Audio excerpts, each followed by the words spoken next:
Good evening, gentle listener, and welcome to Distractible, a Wood Elf production with your hosts, Babyface Bob, Mature Mark, and Wizened Wade. This week, the wily whippersnappers wax lyrical about the wonders of the lesser-spotted Senex masculum homines.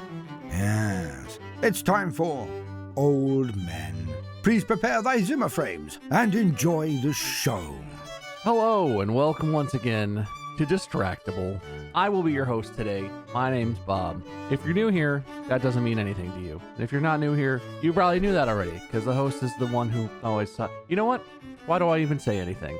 Joining me on today's episode, as always, will be Mark and Wade. Say hi, boys. Hello. Hi, boys. Hi, you meant to boys. say hi in general. Hi. Hi, boys.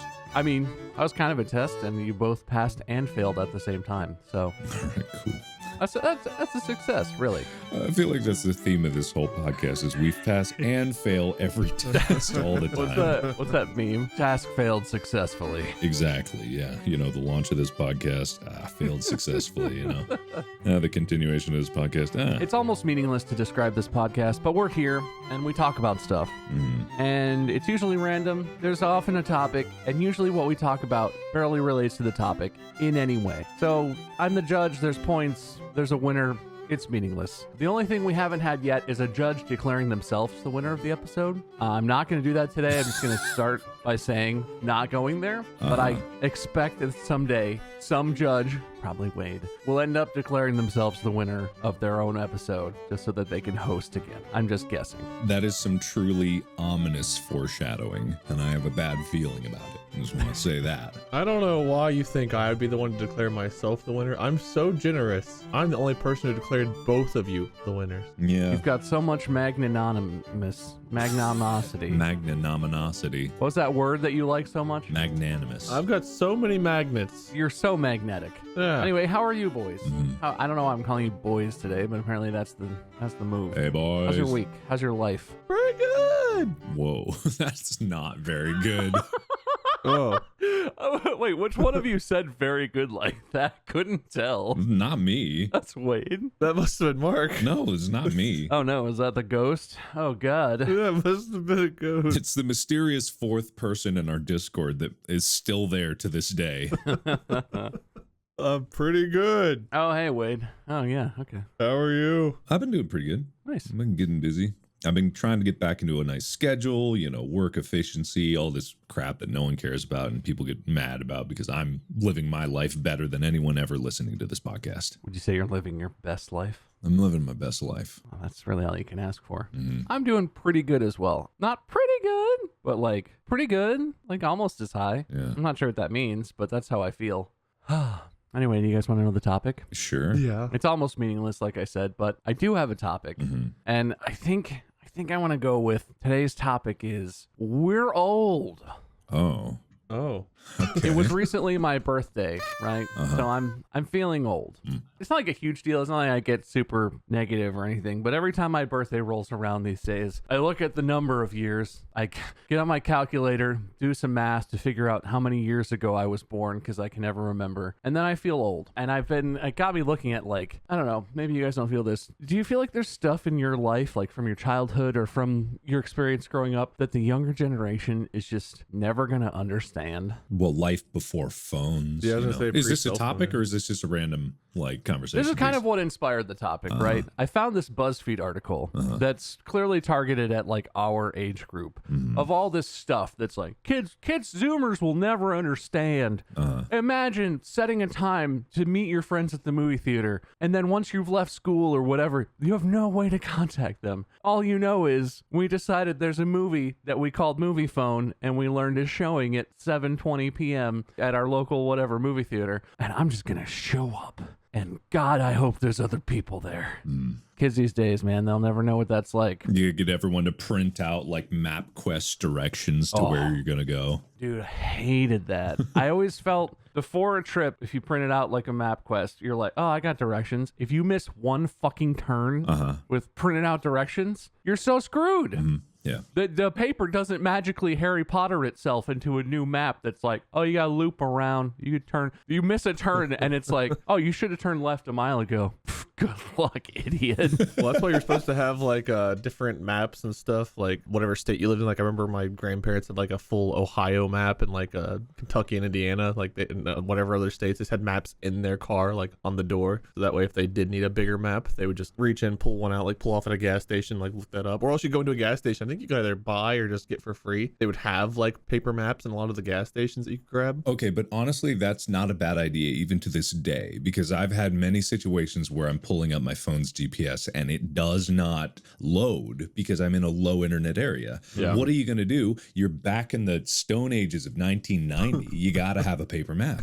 I have to say, my parents always had maps in the cars. Mm-hmm. I have never in my life had a paper map of any sort anywhere near me. Yeah. Like I've never used one. That's probably a good idea. Same with jumper cables and spare tires. Those are so like 30 years ago to have in your car. I think those are probably still useful. Yeah, I still have those. I don't know how long it takes to charge a dead Tesla off of a 12-volt car battery. 12 volt. I'm not sure if that would work. You get your AA, you put it into your Tesla, and you're good to go. Yeah. Man, can I bitch about this for a second? Because I have Sure. a Tesla. No way. And like I went away to Texas, and did I talk about this? Like it ran out of battery because it was plugged in, but it blew a fuse, so it didn't charge the entire time I was gone. So it died. Oh. And the 12 volt died. I didn't even know there was still a 12 volt in a Tesla because there's a giant honking battery there. Why does it need the 12 volt? I'm sure there's some legacy car systems that are like regulated to need that battery in there, but it died. And you know how those car batteries are. Once they die, they're kind of dead forever. You need to like go get it replaced. And to do that is an impossibility in a Tesla because it's not built for that. So I had to get an appointment and I had to schedule it literally a month and a half in the future. So my car has been telling me that at any moment it could shut down because the 12 volt might die. And it's like, what do I do? That was like a modern convenience. Yeah, That does. modern convenience, all right. Kids these days will never understand the trouble that you just Yeah, dealt I with, know. Mark. Kids these days. Because they'll never be able to afford it because job security going into the future and the minimum wage will never get risen. You Gen Zers are doomed just like us millennials. We're all fucked. In like 20 years, there's just a bunch of Gen Z people sitting around like, you remember when people used to own cars? Yeah. What the fuck? You remember when home ownership wasn't a pipe dream? You remember. God, you remember when we didn't live in a dystopian hellscape? My parents had it so easy. Yeah. I mean, easy for me to say. I own a home and I have a Tesla, so I'm not really representative of millennials as a whole. Oh. People should revolt against me. Fucking hypocrite. No, absolutely. I'm part of the Hollywood elite. I have a house. It's not fair. You have a house, the Hollywood elite. Yeah. God. I'm not barely surviving, so I feel very superior, I must say. Yeah. I'm part of the Cincinnati suburban elite. Is that a thing? I don't know what that exactly means, but I've got at least like 5 grocery stores within 20 minutes of my house. You guys have like a Facebook group or something? Yeah. Facebook. You all just talk about how you saw a 90s Honda Civic in your neighborhood and you're really concerned about the type of people that are hanging around. Yeah. Anyway, listen.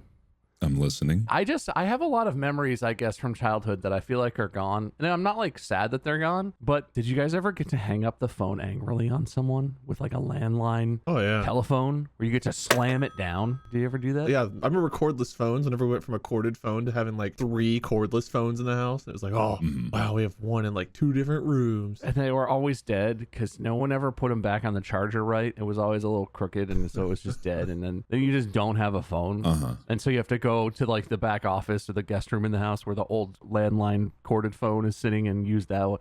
Yeah, no. Old technology is awesome, man. I slammed the phone on the police once. Oh, shit, dude. Yeah, man. What'd they I do? was 6, right? Well, they You were pissed me 6. off. That's what. It was 6-year-old me full of rage. I slammed that shit down. No, of course, it's like my brother and his friends told me to dial 911 on the phone. And so I do that, not knowing what 911 was or what it would do. And so when I dial it and I hold the phone up to my ear, and remember, I'm 6, this, 911 operator answers and like, hello, 911, what's your emergency? And I go like, wham, and I slam it down and, I do that. But the problem is when that happens, they call back. Yeah. And so when the phone starts ringing, I just like my heart drops into my stomach. I stare chair and sweat just starts falling down my forehead. And I pick up the phone and I go, hello? He's like, Sir, do we need to send officers to your house right now? This is an emergency line. and I'm getting like lectured by a 911 operator. I'm just like, I start crying like immediately, and then I slam the phone again. And it was like, it's super epic.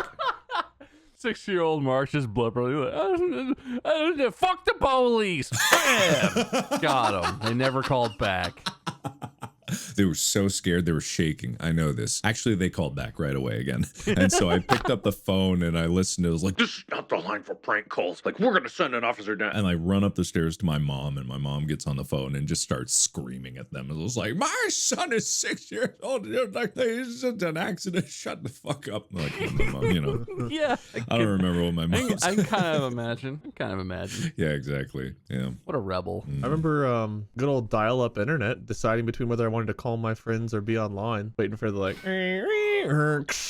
to dial up and then connect the internet for a bit. And they're like, even the like instant messenger days, I think, where it wasn't like you'd hop online and chat with your friends on the internet. It was like, yeah, I'm gonna get online and load up. I guess you could like type them like in Diablo 2 or something like that. But God, having to decide between the phone lines and like your family, like, get off the internet. I need to use the phone. Man, well, I never had friends, so it was never a problem for me. It was the internet all the time. Did you ever use the AOL Kids like interface, like the kids only No, thing? I didn't know that was a thing. It's special. I'm trying to put a picture. I mean, Google it. Google it. I'm not gonna set it. Google what? America Online Kids Interface. Kids interface. Trying to send a picture, but I'm apparently technology illiterate. I can't You are getting older. do it. man. Oh, you man. can't do anything, man. None of this looks familiar to me. I don't. now. I'm not finding. God.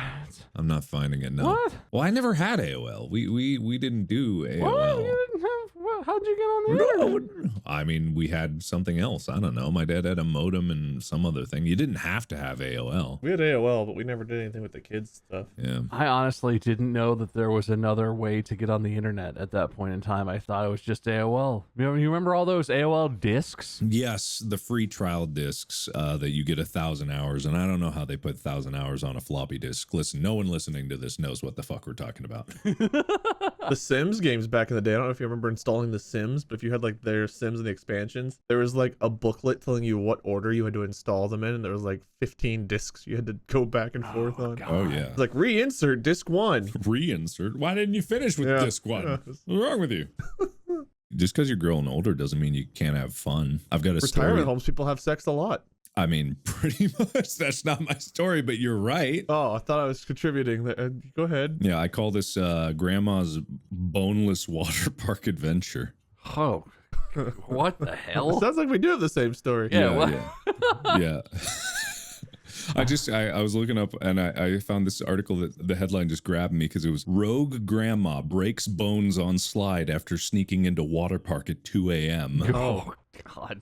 And I mean, legitimately, it just was captivating because not only did they say a rogue grandmother and her friend broke their legs after sneaking into a water park at 2 a.m. during a drunken night out, but the fact that this grandma, okay, so grandma, right? What are you picturing? Like an older lady, like maybe a little hunched over, maybe walks with a cane, whatever. Like an older woman who's kind of slow. I'm picturing a lady with a walker, chain Yeah. smoker, who's got like her Chain cheeks smoker. are sagging so low they're like 3 or 4 God inches damn. below her bones of her cheeks. If you guys didn't know, the band Chainsmokers is actually just two grandmas on like little walkers. Two grandmas on jazzy scooters that zoom around on stage. Her fingers have lost all muscle mass. They're just bones with flesh. And when she points, her hand shakes a bit.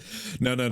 This is what it is. UK woman Claire Vickers, 46. Oh, well, okay. And friend Barry Douglas, 44. Now, if that doesn't make you feel old that someone can be a grandma at age 46 and before, like not so many years ago, that was probably commonplace, you know, that'll make you feel old. But they were having fun. They may be crotchety old 46-year-old people, but they were having fun. They got stuck in a water slide flume for 2 hours with fractured shins and shattered feet before they were rescued. God dang. The pair had snuck into Aldershot Lido Water Park early August. The drunken duo splashed water down the slide from the top in a bid to generate lubrication and speed before stepping into the slide. But their drunken ride soon became a nightmare when they slammed into a barrier towards the bottom. Oh no, dude. Their legs collided with the barrier blocking the exit, shattering their feet upon impact and fracturing one's shin. Vickers described the incident as like a scene out of the horror film Saw. We've talked about how I have a thing about lower leg injuries, right? Oh man, this must have been horrific. God. Yeah. That sounds terrible. You want to play a game? Yeah. Go down this water slide. Yeah, exactly. Well, that sounds fun. I mean, that just sounds like, I'm just imagining like two drunk people at the top of a water slide with like, they both have like a bottle of water. Yeah. Like one little and they're like, this will be enough. It just needs to be a little wet, right? If you want to live, hold my beer. Oh no, it says in the article, I found the article. You found the article? They wriggled their way under a fence and Miss Vickers poured water from a foot bath down the water slide. Why did they have a foot bath? So they brought with them a little foot tub of water, and they're like, this'll work. Yeah. There's a lot of water. I couldn't even drink this much water all at once. She is It's way better than a bottle of water. She is a grandma after all, so she had to bring her foot bath with Epsom salt straight up this water slide. And they must have climbed up far if the speed caused them to shatter their feet upon impact. I mean, that's also like, why the hell was there a barrier blocking the exit? Did they like close that down but not at the top? They don't close it at the top. They close it at the bottom.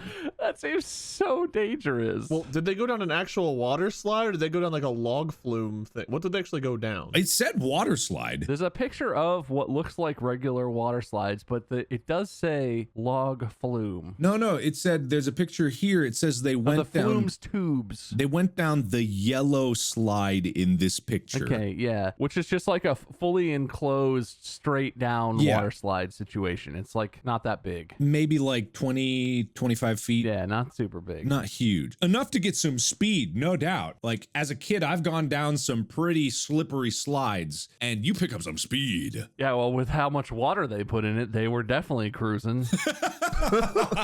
A whole foot bath's worth. See, you have a point though. Whoever closed that, Yeah. let me just make a suggestion. If you operate a water park, Yeah. maybe you put the barrier at the top of the water slide Yeah. instead of creating essentially a human fly trap Uh-huh. where if some idiot happens to go down, they will both be severely injured and trapped at the bottom of a 40-foot long pipe that they can't climb out of. Yeah, You know what they God. should have done is put a loop there at the bottom. Yeah. Man, can you imagine if like they were there with a bunch of their friends and they get down to the bottom and they crash and their other friends up top because of the way the tube is? It sounds like screams of elation and hilarity. And so they're like, oh yeah, our turn. And then their friends slide down and slam into the people at the bottom. And then the other friends at the top, and then they just keep going down. And then the cops that come by to investigate, they're like, whoa, water slide. It's already lubed with a foot bath's worth. And then they slide down. And then at the bottom of the tunnel, it just like crams more and more and more. Police are there to investigate. They're like, ooh, water slide. See the headline now. Drunken idiots create non-surgical human centipede.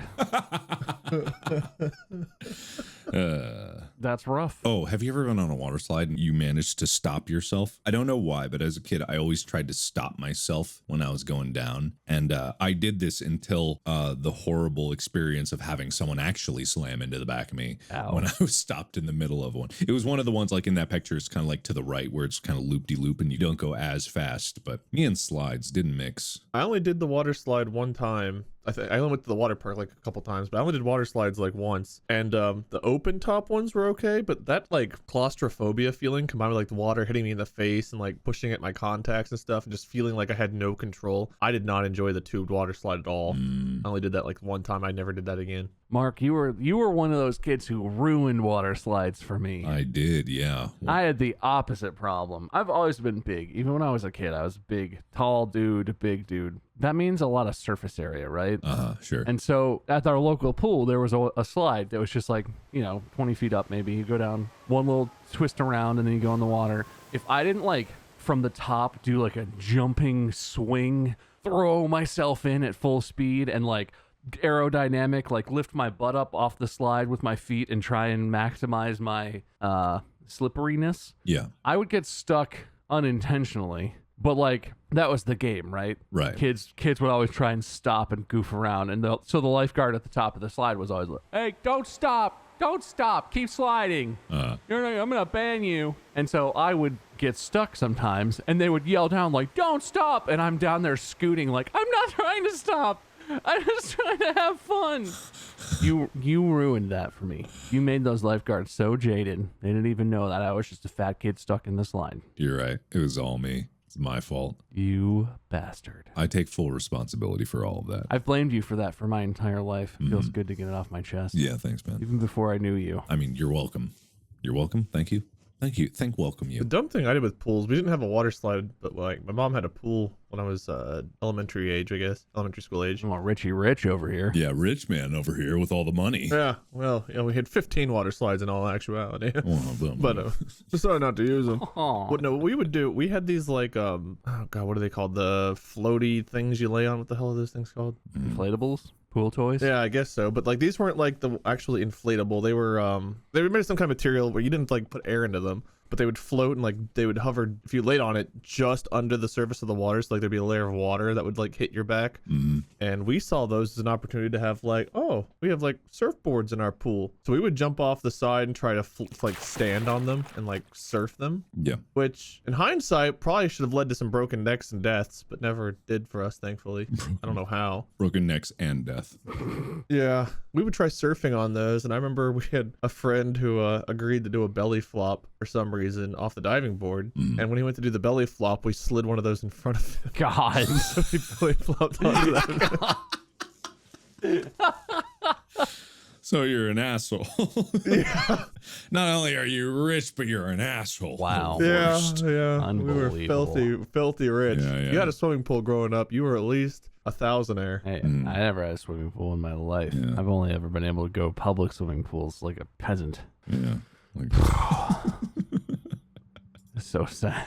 All right, listen. I'm going to try and spark more stories. I like that story, Mark. In my head, I gave you points. thank you. Both for the title Thank you. I appreciate and for the that. grandma mislead, Yeah. and then for the disgusting injuries that those people suffered for being morons. So points. How many points for my wealth and cruelty? You already have enough. You don't need points. You have everything else. Oh.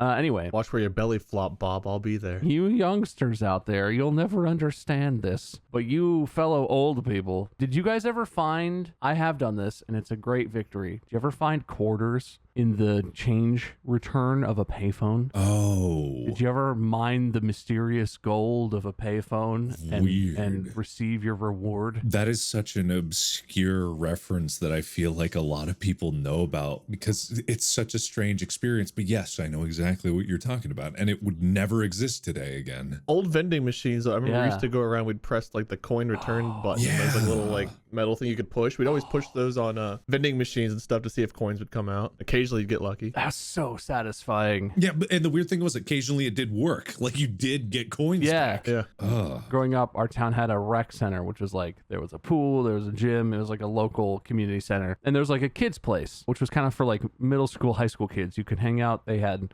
board games. There was like a guy there sort of watching. So it was like a safe place to hang out that wasn't at home. So after school, we would walk over there a lot and hang out. And they had those vending machines. And man, when you push down that big metal lever and it clunks, and then you just hear like tinkity Yeah. at the bottom, and you're like, yes, Oh my God. I'm getting a Twix.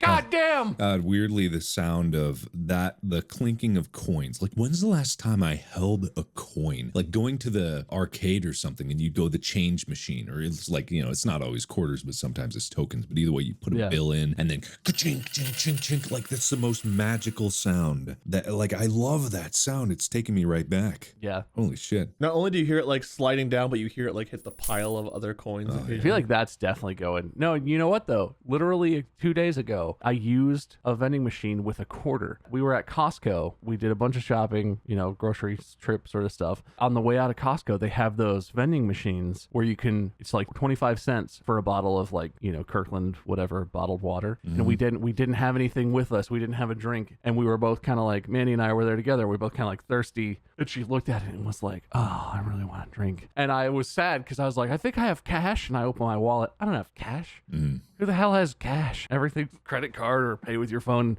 But Mandy had a dollar bill. Wow. And I put it in, and it gave me a water and 3 quarters back. It was very nostalgic to like use a vending machine, not just like touch my phone to it and it's all beep boop, here's your shit. Dude, this is what I'm talking about. Like the physicality in the world. Like I think that's something that people are not just missing, but it's kind of coming back around because Polaroids kind of came back a little bit.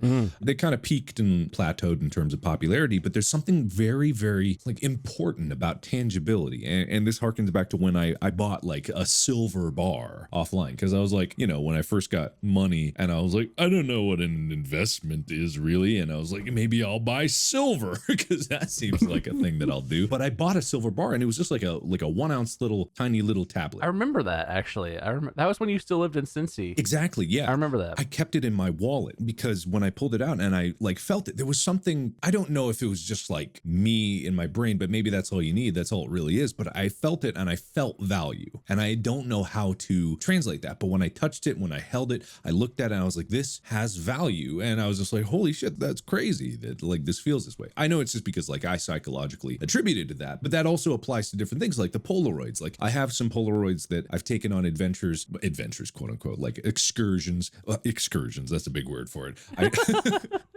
Don't judge yourself. Use your language. I went outside in the world and then I went on this broad adventure, like glorious expedition. And I had a Polaroid and I cherished that Polaroid above all the other professional pictures or phone pictures that were taken that day. I keep it with me. That's because it's important. I don't know. Has value. Yeah, there is something about that. I have a similar thing. I don't have a Polaroid camera, but we had a couple years ago, we had friends over and one friend had a Polaroid camera and was just snapping pictures. And they took a picture of Lexi, our dog, just like sitting on the couch, just kind of being cute, whatever. And they snapped the picture and they handed it to me. And like, I have 100 pictures of my dog in my phone, and Mandy has hundreds, thousands, who knows? She loves taking pictures. But that one Polaroid, there's something about the idea that like the actual photons or whatever, the light hit that film. It's a physical manifestation of that moment where our dog, who's not going to live forever, she's fine. She's not like sick or anything, but it's like holding that picture for the rest of my life, and I've coveted it. And it's like, it's not, Polaroids aren't like great quality pictures. They can be fuzzy. It's pretty low contrast. It was like Lexi's a gray and white dog and she was laying on a dark blue blanket on a gray couch. So like, it's not an amazing picture, but there is something absolutely about that. I totally get why that and other trends kind of like in that vein of Polaroids are coming back, of like tangible things that's completely unnecessary, right? You could take the exact same picture on a phone and it'd probably look better, but the physical thing, I get that. Yeah. It's interesting. Yeah. It's nice. Other than the Polaroid, do you remember like just family photos in general? My grandma always had like, what was it, Kodak, Canon, and like you didn't get instant feedback on what those photos would look like. So it's like you'd all get together for a family picture, smile, take like 2 photos. You have to go to like Walgreens or CVS, develop the whole roll. I mean, just like the concept that you could redo things, because it's so easy on a phone to be like, oh, I don't like that picture. But with a little disposable camera, it's like, that is that picture. Whether or not you were good in the picture, that picture exists. And if you develop that photo, like it will be, and what it is in that moment. And I think that's what's beautiful about those kind of things, and Polaroids in general, is like you can't really redo that picture. You can take another one, but the picture that you took, no matter what you looked like in the picture, is that picture, and it exists, and it can't be deleted unless you burn it. And it's like, it's kind of one of those things where you have to acknowledge its existence and that picture exists, because it does. Once you take it, it exists. And it can't be photoshopped. You can't put filters or whatever, stickers and things on it. Man, they still do like school pictures, I assume, right? Kids go into school and they do picture day or whatever for like yearbook purposes. I think so. I'd imagine. But my parents used to, when we were kids, every couple of years, they would do like a me and my brother picture session at like Sears, you know? You like book the photographer at the department store and you go in and you wear a nice outfit and they like pose you on some blocks or whatever. It was like childhood pictures of like me and my little brother just sort of sitting there.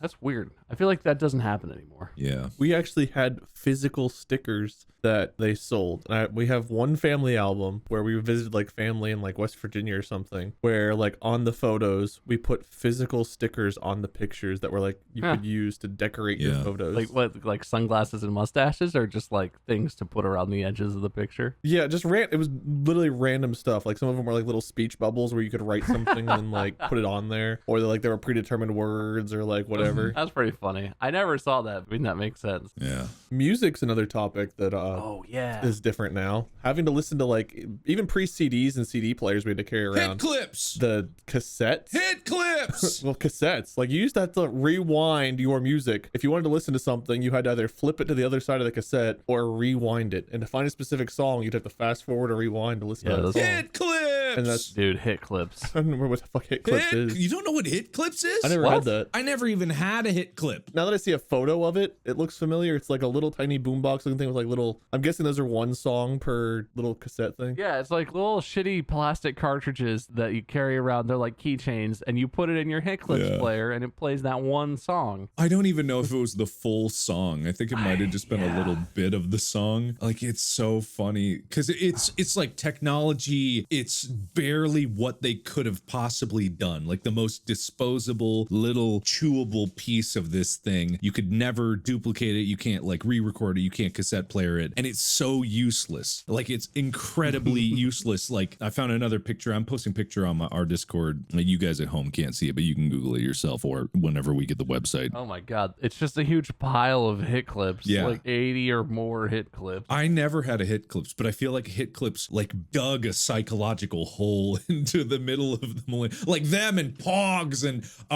Tech Decks and shit like that. All the miniaturized little toys. Like, it made no sense. Are these hit clip earrings? Oh my God. So talking about music though, music is an interesting one, right? Yeah. This may be obscure or it may not be, I can't tell. Did you guys ever so Pizza Hut had this thing where it was like, order a large 2-topping and you can create your very own mixed CD. You can pick the tracks from our list of tracks and then we'll burn the CD and it will come with your pizza.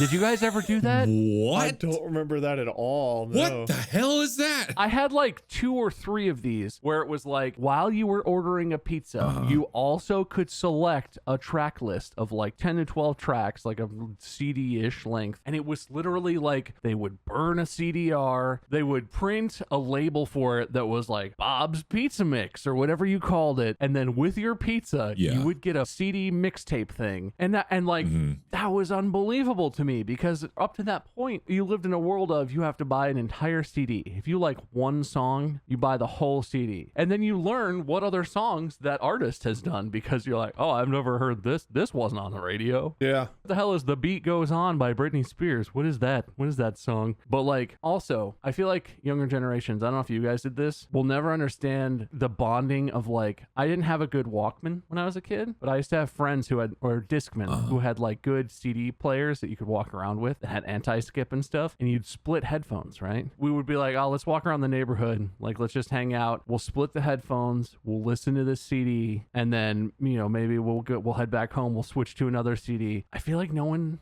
in the MP3 era is gonna get that, because why would you do that? Even if you wanted to listen to music with somebody, you both have like your own, you know, wireless earbud, whatever, your AirPods or whatever. You're not gonna like share, I don't know, it's just like a different thing. We used to just share headphones all the time on the school bus, walking around, just listen to like a whole CD front to back and just like walk around the neighborhood and talk about shit. That's like such an image from my childhood. I think even the concept of an MP3 is starting to become lost because on all the streaming services, you know, and all the music services on your phone, they're not called MP3s anymore. It's not an MP3 player. They're just songs. Right. And yeah, there's different different like quality levels of it, but like the concept of putting an MP3 on an MP3 player, even the thing after CDs, that's lost. That's not really a thing anymore. So even these incremental steps of technology are becoming overridden. Pre-YouTube, pre-Twitch, it was like MTV. You had to watch MTV to see music videos. That's true. Dude, I remember the first MP3 player I got. It was a little plastic thing, had no built-in memory. It took 2 AA's, didn't have like a rechargeable battery. You changed the batteries in it. I had one SD card that I swear to God, I think it was 32 megabytes. It could hold like 6 songs. And I used to sit at home on my computer and very carefully like, okay, I've got Aerosmith. I need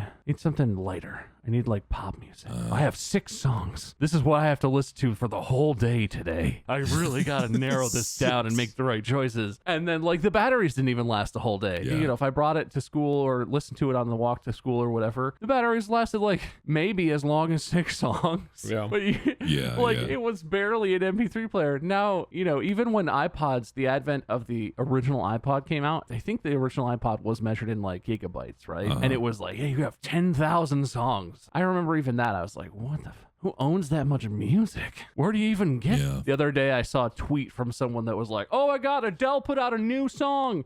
2 seconds later, I was listening to it on my phone, streaming it. No barrier to anything. Aside from issues with platforms, certain platforms having whatever exclusive artists, like everything being everywhere is so wild. I feel like music was such a thing in my childhood and it's just so different. That's why vinyl is coming back. Like it's such a retro technology, but the reason it comes back is because it's so tangible. When you remove any of the tangibility to anything, like even music, like which is just an auditory thing, like in the air, but music, like with a vinyl, you can actually touch the music. You can see the physical imprint of that music. The waveform is there in the vinyl, and it's kind of crazy to think about, but it's also reasonable because people need the connection to the physical world. We are physical creatures after all, until our brains get uploaded to the great computer in the sky and we all become one in the cloud. Can't wait for that. But for now, you know, we can touch music through vinyl, and we can touch memories through photos like Polaroids, and then we can touch money sometimes, you know, money, whatever it is, you know, whatever. But, you know, tangibility, it's important. We all have a kiddie pool with at least 10 grand sitting in our guest bedroom, right? or maybe at your vacation house for fun. Right. No, we spent all of our money having a pool growing up. So I don't have a kiddie pool as an adult. You spent all your wealth too early, you fool. You fool. You fool. You need the generational. At the mere age of 7, I'd spent all my wealth. Before like Amazon and everything, I remember when eBay first started becoming like a popular thing where people could go and buy stuff. But like if you wanted a CD player, whatever, it's like you had to get an empty disc and burn it. And usually it was because you downloaded songs on like Kazaa or, you know, one of those torrent sites. Yeah. It was like literally you had to go shopping. Like going to the mall was a hangout. Like I remember my ex and I, it's like we used to go to the malls and walk around all the time. And now it feels like malls are ghost lands. Comparatively, well, sometimes, especially during the pandemic, but even before that. But do you guys remember the old consoles, the discs you had to have, but like cheat codes, disc cleaners, like what was it, Doctor Disc or something? If your disc got scratched, you had to like put it through this process of trying to repair your disc. Like you put it in and crank it, and it like buffs out your disc. I never used one of those. I thought it was bunky. Game Shark, Cheat Central, what was Cheat CC, Cheat Code Central, Planet Cheat, and all that stuff, where you get like your up, down, left, right, whatever's. Dude, yeah, printing. I used to print out like walkthroughs of levels, and I remember I had a sheet. There was like the holy sheet of GoldenEye like codes, right? Because you could turn on, and I forget how it worked in GoldenEye. Did you unlock the ability to just turn cheats on and off, or did you have to do inputs? I don't remember. I think you could put in codes or something, but would like permanently unlock it. So you could like just go to a cheat menu and enable or disable like paintball mode and all that. There was like one of my buddies had GoldenEye and it had everything unlocked, and one of my other buddies had the sheet of all the codes that was like, someone has a cartridge without all the cheats unlocked. We got to get the sheet from this dude and go over and unlock all his. That's a special thing. That's crazy. I remember invincibility mode, unlimited ammo, playing as Minion and Twisted Metal, where I got my username. Dude, big head mode. Classic. Yeah, big head, paintball. All right, so this is another one. Yeah. I don't know how universal this was. I was never allowed to have a TV in my room. I was always jealous because I had some friends who were allowed to have TVs in their rooms. But in our house as a kid, we had like a little quote unquote portable TV, which is like a little 15-pound, incredibly heavy and awkward thing that you could move around because there was a handle on top of it. And it was like a little tiny black and white 4-inch screen, like impossible to get a clean picture on it, but it could get the broadcast stations, right? So I have vivid memories of watching, like when I was a kid, watching like the Nagano Olympics. Yeah. I would sneak into my parents' closet and snatch up the TV and like prop it up on my bed under the comforter and watch the Olympics late into the night because it was in, on the other side of the world, far away. Or like Saturday morning cartoons. You wake up on Saturday, you flick on the little portable TV thing, get the tuning right for I think it was ABC. That intro that would play with the little Rube Goldberg device machine things going in and out of the schoolhouse. I don't know. Maybe this is just me, but that little portable TV or like the little handheld TVs later on, right? I had friends who got those. We didn't have that. We had a TV that probably weighed more than a 70-inch now, and it was like a 16-inch little box TV. And I remember watching probably like 1995 or 96. I remember being a kid and watching Michael Jordan playing like for the Bulls, one of his last few years and stuff, on this little tiny box TV that probably weighed more than I did because those TVs were so fucking heavy. I have no relation to this because I was too poor. Therefore, I'm going to segue into something that I have prepared that is completely unrelated. I don't watch TV. So... Yeah, I don't watch TV, but I've got even like how do I tangent to this? This is what's going to happen to you if you watch too much TV. I went searching for the truth, and like a fool, I found it. But some truths are best left undiscovered. Well, I turned around and there it was. It's bigger than I could have imagined. The hikers claim that when they turned around, it seemed as though their friend had simply vanished. When I turned around, my whole farm was gone. I don't believe in ghosts. But when I turned around, I couldn't explain what I was seeing. This is Morbid Mysteries of the Missing Millennium. Viewer discretion is advised. I found it again. I will never found get it. tired of hearing you turn around. Just when I turned around. It's an intro. Man ejaculates from anus, urinates feces for 2 years before seeking help. Yeah, are you curious?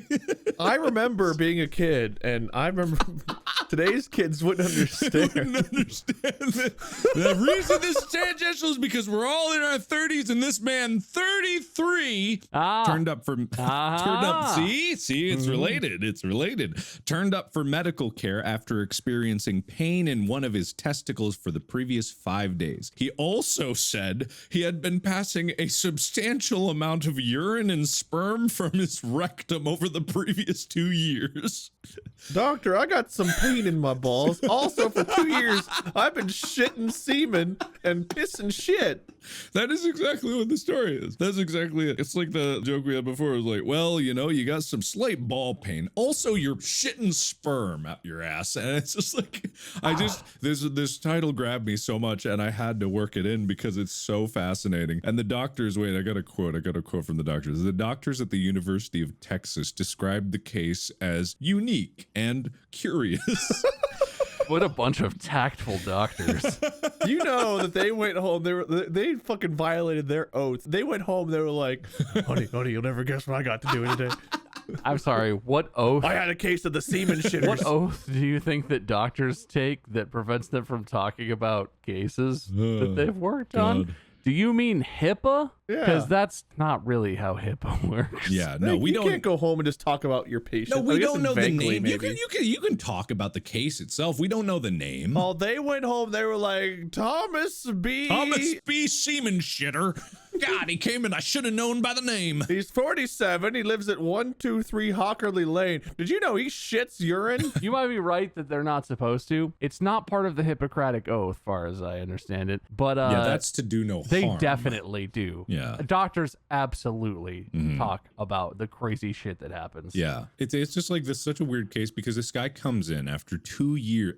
Like, imagine you were shitting semen for 2 years and you were pissing shit. Yeah. And you decide to come in only when your balls start hurting. Like, You know what? I'm going to give you that this is connected because this is how it feels to me getting older. yeah. I haven't had anything quite this crazy, but like right when I was a kid, even through like my 20s, you get sick and it's like, oh, I got this cough. It went away. I don't know. I'm better. But now it's I like need to stay home from school. I wake up and it's like, oh, my ankle hurts. That's weird. Yeah. And also, I feel like allergic, but I don't usually have allergies. And also, I fart every time I move.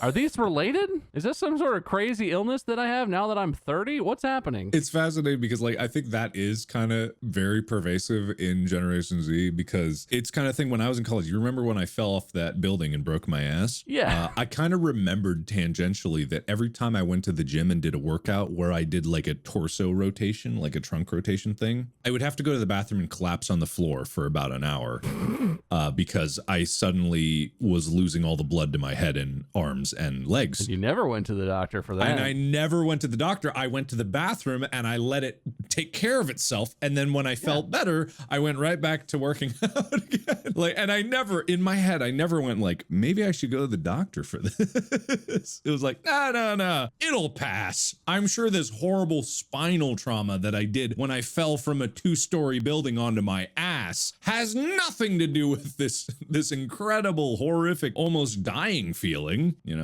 Well, there is that like feeling of invincibility when you're young where it's like, sucks for them, but I'm not going to go through that. Like I don't know, there's this mentality of just like, won't be me. I don't know how else to explain other than that. But that's the thing. It's like, I did not feel invincible when it was happening. I was like, man, I think I'm dying. Never did it occur to me to go to the doctor. Not once. Well, doctors cost money. Yeah. Let's be clear. Obamacare hadn't passed yet, so I was not about to go take care of my health. Even still, anytime I feel anything, and this is just a side effect of growing up in the medical system that we have, I can absolutely afford to go to the doctor. Like, I'm an adult now. We have health insurance. Yeah. Not that it does very much, but I could, if I was really serious, I could absolutely, at any whim, be like, ooh, I don't feel so good. Maybe I'll get this checked out. And still, I think like, oh, I don't feel so good. I don't know if I need to go to the doctor though. Yeah. I don't know if I need that bill. How is this worth? Is this a $3,000 illness? Yeah. I don't know. What if they order a scan? Yeah. What if I go in and they're like, oh, you need a CT, and I'm like, no. I want to have kids. I got car payments. There's definitely enough like things that come up. Like I'd have like heartburn if I eat like past a certain point in the night. I know I'm gonna be miserable laying there with like heartburn and acid reflux and all of that. Yeah. Then I just have like a random pain. I remember just a few days ago, the right side of my rib cage, I had like a pain in for like 2 or 3 days, and I was like, if this persists long enough, I guess I'll go in. Yeah. But like. But that stuff always happens. There's always part of you it's aching, and it's like, is this the one I'm going to go and spend $600 on? Do I want to live or do I want to be able to afford food? I got to choose between the two. I've had that. I forget what it was. It was like from tour or something. I got back from like when we did the live show or for a convention, and like one of my, like my knee hurt. Like I twisted it or something. And I was like, for a while, I was like, this keeps going. Maybe I'll get this checked out. It was like a month later. I was like, it still kind of hurts. Not that bad. If this keeps going, maybe I'll have to get it checked out. Like, Yeah. I could go on indefinitely. Yeah. Well, did they cure him, Mr. Semen Shitter? It just says they did some investigation and found that he'd been in a 3-week coma 2 years prior due to drug intoxication. And they said the result was that it was a fistula, which is an abnormal separation or connection between two supposedly separate organs. Oh, I know about fistulas. I watch Grey's Anatomy. Can a fistula be comprised of teratoma? Not really. No, a teratoma might cause a fistula, maybe. Yeah, okay, maybe. Maybe. Can a teratoma bridge two organs, then like turn into a pathway between the two? I mean, I turned around and the teratoma had fistula in my innards. Fistula in my ass. What was that? What did you just say? I said innards, but could fistula in my ass, I guess. anyway, What'd you do last night? I got fistula. I think that's enough reminiscing about how old we are and how sad that is. I turned around and my whole life was behind me. I turned around and it was a Zoomer on their cell phone taking a picture of me. It wouldn't be a picture, let's be honest. It would be a TikTok. Yeah, you're right. You're right. Obviously. You're right. They took a Polaroid. But thank you. Thank you for walking with me down a memory lane. Crotchety though we may be. We gotta go back. Gotta go back. I gave Mark points for that first story, and Wade, you didn't really, you told us kind of a story. I don't know, you earned some amount of points. I feel like Mark really dominated the contributions in this You know, one. I came to win today. I came to dominate you today. did, man. I was so fucking ready. I feel like I'm getting fistulaed right now. I was so fucking ready. You said you were ready, and you proved it. And you know what, Mark? Yeah. You earned the dub. Mark wins! Thank you. Thank you. I did deserve this. I did. You guys should go to the doctor right now because all I hear is shit coming out of your mouths. I deserve this. I worked hard for this, and I will be such an incredible judge next round. Thank you, gentle listeners, so much for listening to this episode of Distractible. Thank you, Mark and Wade, for joining me. Thank you can you. find them at their social medias, youtube.com/those guys, Markiplier, Lord Minion 777, Twitch probably. You find me on Facebook, fb.gg/Meisker. Yes. You don't know how to spell that, so it's meaningless, but, you know, check it out or whatever. That's going to be the end of the episode. Mark wins. Wade is sad. Thank you. Excellent round, everybody. Excellent. Excellent. Go to the doctor if you're weird.